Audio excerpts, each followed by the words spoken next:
Hello, I'm Ken Samples, and today I'm joined by visiting scholar Tim Boyle. Tim, how you doing? Doing fine, thank you. You were a missionary in Japan for 37 years. You've done a lot of studying, not only about Japanese culture, but Asian culture as a whole.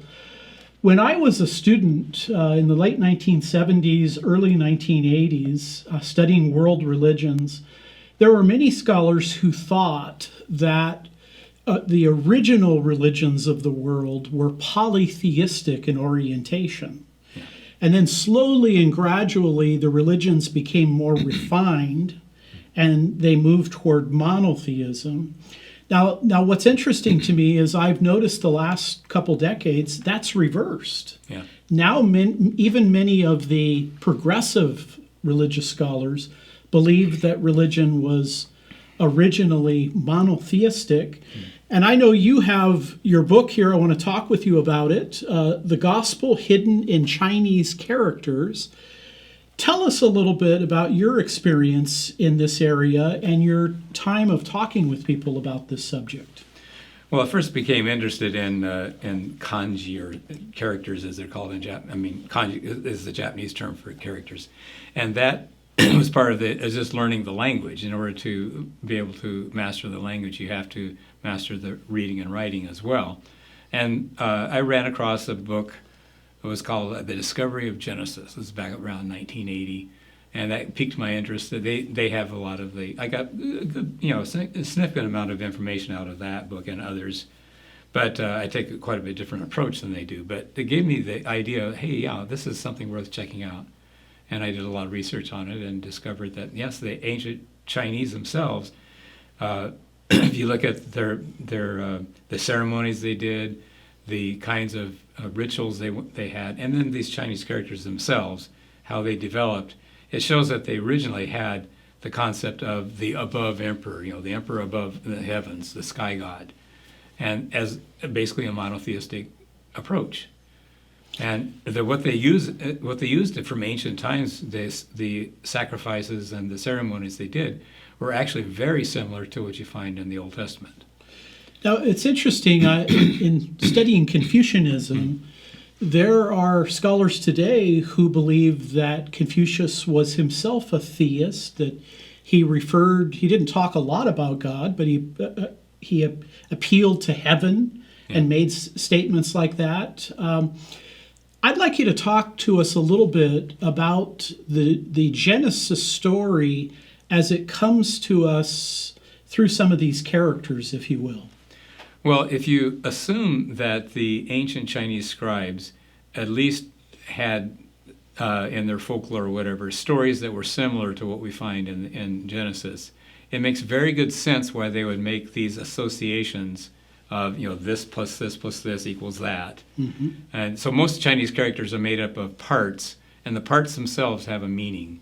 And so there's association between those parts and the meaning of the character as a whole. Okay. And so there's just numerous ones that sure sound an awful lot like Genesis. There's no record of what associations they had in mind or why they chose this to mean that. All we have is their overall worldview, how they viewed the world and how their religious ceremonies as a whole, and these characters themselves.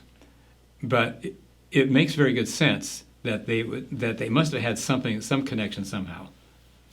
Now, if you look at it biblically, I mean, when I teach comparative religions at Biola University, sometimes students think that if I study Confucianism or Taoism or Shintoism or Islam, Buddhism, that everything in those religions are going to be false. And I challenge them because I say, look, all people are made in the image of God. All people have access to general revelation. The heavens declare the glory of God, the conscience within, and all people are recipients of common grace. And what I've discovered, Tim, is that virtually all of these religious traditions have what I would call the second five of the Ten Commandments. Mm-hmm. So you see that kind of common ground. The Buddhists have the Eightfold Way, which includes many similarities to the Ten Commandments. Right. Mm-hmm. Now, in talking with people about these ideas of maybe instead of original polytheism, original monotheism. Where's that taken you in terms of your discussions or your apologetic dialogue with people?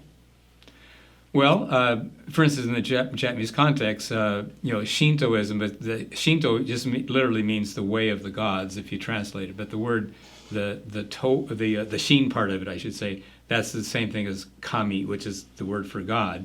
Right. But this character, for instance, in the ancient Chinese context, that character was used more in the terms of the angels, in other words, spirits. Okay. So they had the original above emperor, Shangdi as it's called in Chinese, and then the kami were like they used the word shen. The pronunciations they give them are different. The characters are the same, the meanings are the same, but the readings are different. And so that you see in their writings, this character is used in that context. And is imported into Japan. There's a lot of importing of ideas and concepts and stuff, and then they make it their own and then add this and add that. It's very syncretic.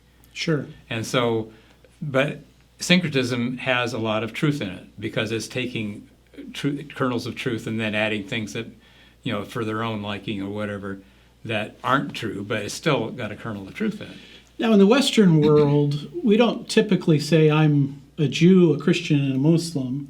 I have heard, though, in the Asian world, a person might say, well, I'm a Buddhist, I'm a Taoist, and I'm a Confucianist, kind of a syncretistic interpretation. Have you encountered that? I think it very much so, because in the Japanese context, the typical Japanese is both Buddhist and Shinto nominally at the same time. I mean, if you want to ask what their true religion is materialism or something like that. But right. As far as what they actually live by, but and there's historical reasons for that, and how they can be both. They sort of in the Japanese context, they divided up between the Buddhists taking the death and memorial services and that sort of stuff, and the Shintoists taking the blessings and the marriage ceremonies and this sort of stuff. But in modern-day Japan, actually, for instance, when it comes to weddings, a large majority of weddings in present-day Japan are Christian style. Wow. And so the Shinto wedding is not all that common anymore. Okay. Which is interesting. And yet, you can have, well, for instance, at Christmas time even, of course, it's really big in Japan. And you have a Christmas party with singing Silent Night, Holy Night, and all this sort of stuff. And there might not be a Christian among the group, but it's just something to do that's very romantic and very kind of, right. Exotic.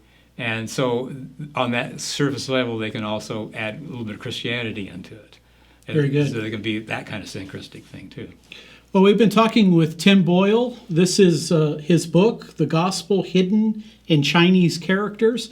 You can get this book at Reasons to Believe. Just go on reasons.org.